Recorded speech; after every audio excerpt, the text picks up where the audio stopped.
Everybody, Roger and James here from the DisKingdom Podcast. In this episode, we're going to be talking about comic books, and Marvel announced last week that they are basically going to go, reboot the whole lot of coming in sort of May. They're bringing in new writers, new teams, renumbering and relaunching like Black Panther 1 and Venom 1, and they're going back to rebooting everything to try and... It's like... And it's one of those like really weird things of like at first I read, I thought, oh, that's good. They're going to reboot everything and just kind of try and reconcentrate a bit and maybe get themselves back online again because they've got a little bit. And then you read everything online and everybody else is just like, yeah, whatever. We've seen this 1,000 times before. You'll reboot it again in 2 years. It's a really odd thing with Marvel. They got in an odd situation. Well, they keep just changing their direction every 2 years, give or take. I have to admit, I'm definitely in that latter group. I have been involved in some form or another in comics and comics fandom since around about 2000, and I have seen this reboot, restart, recycle, whatever, so many times. Not just from Marvel. DC's done it their share. Even some of the other publishers have done it, but you know, I still distinctly remember early 2000s. This was the Bill Jemas era when he was the CEO, or at least one of the head guys. Joe Quesada had just come on as the editor-in-chief. And one of the things they did was renumber all the series. So they had rebooted Captain America a couple of times already, Thor, etc. And they're like, all right, well, all of the books are now adding up. So we're going from Thor issue 25 to issue number 600. Yeah, convenient. It's at 600, so we can do back-to-back anniversary issues with those nice round numbers. Yeah. And this is literally the exact same thing as that. Yeah. And we just got that point where they're like, all right, we're going back to the original numbering. You know, we're reading Avengers number 678 this week. Oh, but we're relaunching it with a number 1 next month. It's like, oh, Christ's I'll be honest, there's part of me that like I like the historical thing of like, say, like, you know, reading Avengers and it's 682, whatever it is. And it's like, okay, you got that history factor. And it's just, to me, it's like, well, when you reboot a new story arc, you just put part 1 in big, bold letters on the front of the cover and say, you know, new, you know, that kind of thing. Like, it is new, this is a good jumping point on. I know there's 680 episodes before, but you don't need to read all of them. You can jump in at this point. But for me, so I do like that historical value of having the major titles, like Spider-Man, you know, I think he's coming up to close to episode 300.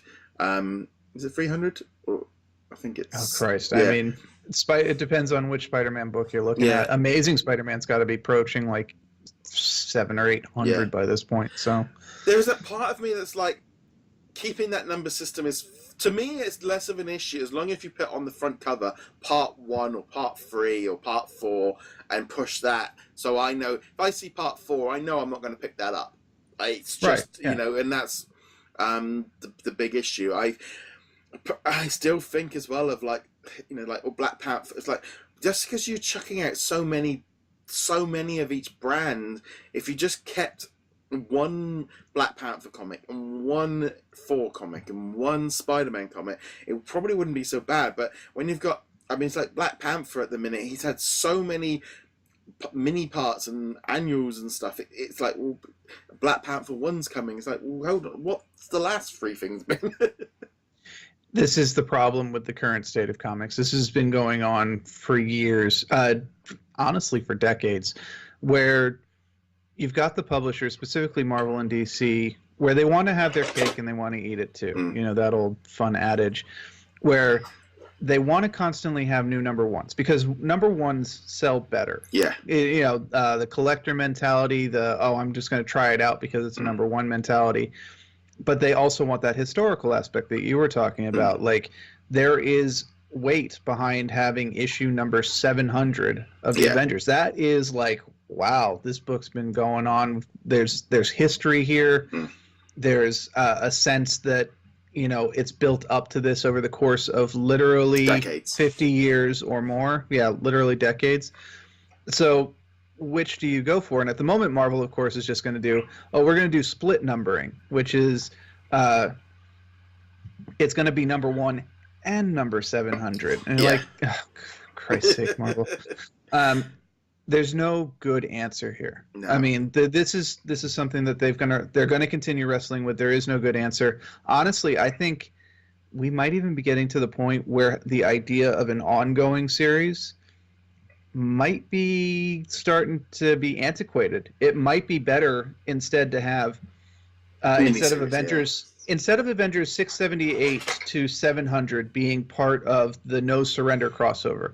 Just have Avengers No Surrender as its own self-contained story, and then once that's completed, you have Avengers Infinity Gauntlet cycle or whatever the next story is going to be.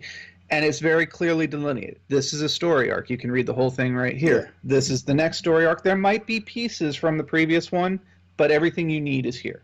That kind of thing. I mean, for me, I feel like, if you have like an Avengers and a Spider-Man and a Black Panther and a Captain America, you have them all have the core main ones. You have an X-Men, you have and you keep those cycles keep going, and then you do all the little mini series and the 6-parters and the 12-parters and add them on the side, and because the trouble is I can't help but feel this is a reboot because their last reboot, especially that whole all new, all different reboot, failed miserably with this idea of bringing in the multiverse and all these different and pushing these different characters that they wanted to push because everyone was on at them to push, and it didn't work. They've pushed it too far. Well, there's absolutely a factor to that. They have gone on record accidentally stating that their last initiative did not do very well. They, of course, have a new editor-in-chief since the last time we had a reboot. So there's going to be a new direction. So there might actually be some hope to this. This isn't the same people doing the same things. This is a new person doing the same things. We'll see what happens with it. We'll see how long they stick with it and so on. But yeah, it's going to be a return. We've seen the promo images. We know, original Thor is back. Original Wasp is back. Spider-Man is there. Miles Morales is still there. It would obviously be stupid to throw him out with a movie coming out. But with the exception of him, we're back to the original characters. It looks like even Hank Pym might be back to his original form as well. So, yeah, I think the trouble is as well is it's like when they tried that whole thing of like turning the Hulk into a Korean, and that kind of thing of they tried pushing old characters into new directions, of which everyone's like, no, we don't want this. Whereas if you take someone like Captain Marvel, and to me, I look at her and like Miss Marvel and Spider-Gwen of like, this is where you take you create a new, or you slide a new character in a different direction, but you keep the core character. It's just, it's like that whole thing they tried with, I think it was Ironheart. I was actually going to mention this because this is like the poster child of that right now. There is nothing wrong with the Ironheart character. Riri is a perfectly good character. She's a great take on the Iron Man character, or the Ironheart character in this case. It's a good progression for the character too, to challenge the idea of all the rich white billionaire inventor stereotypes, and now we've got a young black teenage girl who surpasses them. Great. This is great starting point for a story, but you don't do it by killing off the previous character and specifically to put Riri in control. It's like you can have both characters. You can have Ironheart and you can have Iron Man, and they can be antagonistic to each other in like a rivalry, friendly tech rivalry kind of way. But to remove Iron Man specifically for Ironheart, or to remove to remove Thor Odinson for Jane Foster, no matter how great those stories have been, and they have been, I'm loving the Mighty Thor, but to remove the traditional character for this other character is not the right way to do it. Yeah. I mean, I think it was I think the trouble is they went in too hard, too fast. I think they misread. They were misreading the cue. They were getting this thing of like, we need more diversity, we need everything, and they went in so heavy-handed that it was like there was a backlash. Whereas if they've been doing it, tinkering, it's like we've got there's a new animated TV series focusing, primarily with the newer characters like Squirrel Girl, Captain America, Captain Marvel, Spider-Gwen, and doing it that way is like that would work because those characters are them. It was, I think dropping off some of the other stuff was a good idea. Yeah, and there are definitely times when you need to put characters in timeout for a little while. You know, let Logan rest for a while. Let his character be dead for a few years. Let Laura be the all-new Wolverine for a little while. But do it in a way that's kind of respectful and that makes sense within a story system. These other characters don't necessarily make sense. This is part of why, actually, I do like Mighty Thor, is because they've made the transition between the two characters, between Jane Foster and original Thor, part of the story. And it's been an ongoing part of the story ever since Mighty Thor first started coming out with Jane in the lead. But it's still very heavy-handed. And as you were saying, you know, it's Marvel misreading, and this is nothing new for Marvel. Marvel knew this. This isn't Disney influence. This is Marvel being, this worked, so let's do this 20 more times. Yeah. And then the audience going, no, it worked because we really liked that story. It was a high-quality story. This is kind of the Squirrel Girl or Miss Marvel approach. Yeah. Where, they're really, really good stories. The writers are doing great jobs with them. The artists are perfectly matched with it. Replicating that is almost impossible, and it has failed in almost every other attempt that they've made at it, no matter whether it was a business decision or legitimately, you know, like well-intentioned. Yeah, I mean, I think like the only trouble I got like with them rebooting is that if they go really heavy-handed on May and June, of just everything is number one. Oh God, we did that with the DC Rebirth, not Rebirth, with the DC 52, and that was awful. Yeah, I mean, on one hand, it's like, okay, it's good to get, you know, you having this relaunch, but at the same time, if I'm sitting there on Wednesday and I have got 25 number ones to look at, it's like I'm only picking up 5. You know, I'll be like, right, I'm having one a day. That's my kind of idea of keeping myself in check, and so I don't get burnt out, and I can keep on as like a schedule with that. And it's that thing of that would just be so overwhelming, and that's just for me as just myself of how I look at it. You know, let alone if you've gone into a comic book store or you're sat there on Comixology and you've got your money to spend, where do you direct it? It's too, you know, too much. And then next week, there's another 5 new number ones, and the following week but then what you're going to end up is in July, where I've got 500 number 2s to read. No, but I didn't know what I picked. Yeah, then that doesn't sound right either. Yeah, this is exactly what happened in September 2011 when DC rebooted their entire line back to number 1. Every single book that they published was either canceled or set to number 1. So they had 52 number 1 issues in September 2011, and it was terrible. It was really, really bad because just trying to keep up with that was impossible for all the reasons you just described.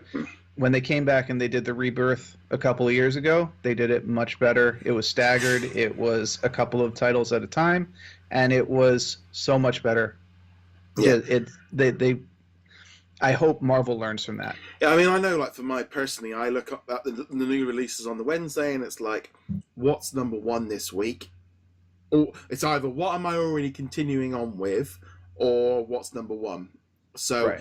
You know, every week that's generally a constant theme of like, what's something new to get into? So, because sometimes I'll start a series and it's like, no, I might get 1 or 2 episodes in and I sort of like I give up. But then there are other ones that are like I jumped in on weeks ago and that's great. But then obviously when that one ends, then that following week I'm like, ooh, I'm in the mood for something new. And number 1s are a good way of also trying out something different. Yeah, and when they do it right anyway. But normally, you and I, we talk a little bit on the Res TV Discord.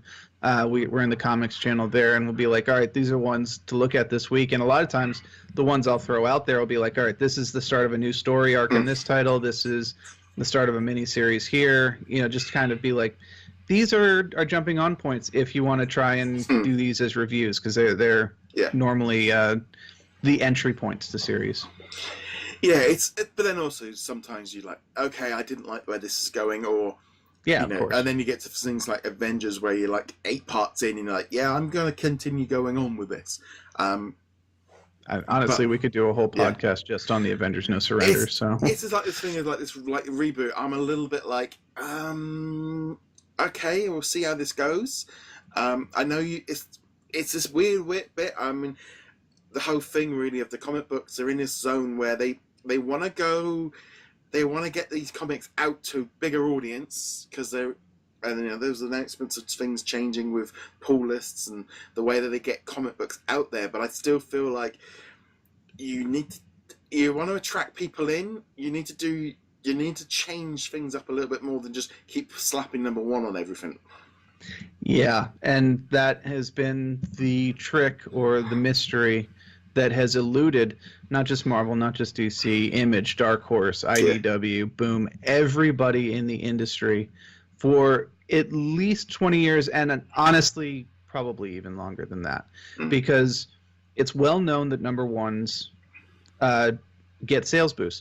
But if you look at the sales trends, almost every time you reboot a title, it is either at the same level it was at when you rebooted it, or lower within about 5 or 6 issues. I don't remember the exact amount of time it takes, but it's not very long at all. And studies have shown this for at least 20 years. So obviously they want sales and they want books to succeed. That is their business model, books succeeding. But what is the magic trick? And there isn't one. I mean, even quality writing, even quality artwork, even like the best stories don't always find an audience because they're not the character you expect. They're not the Avengers. They're not the X-Men, whatever. It definitely feels like we're at this point now where I mean, it's almost, to be honest, an entirely separate episode for another day, really, of just how they're going to have to change and adapt the style of how they're distributing their comics and stuff. And, we had a big announcement this week, but we'll probably do another episode on that at some point. But Marvel's got some history for that one, too. Yeah, it's just, there is this kind of thing, really, of, I think this reboot, I'm just, in some ways, I was a bit like, just don't go too heavy on number ones in like a couple of weeks, because how many people can afford to do that? And, if you've got a set budget each week for what you're going to spend, you're only going to spend it in so many ways. Yeah, I mean, that's the way it is. Comics are not cheap. The digital market has not affected the price point, even though it should. I mean, we weren't expecting it to. Obviously, it hasn't in other markets outside of music. But, the price, it's just so expensive. It's a really, really expensive hobby if you want to read stuff day and date. Yeah. Now, if you don't mind waiting 6 months, Marvel Unlimited is a fantastic deal.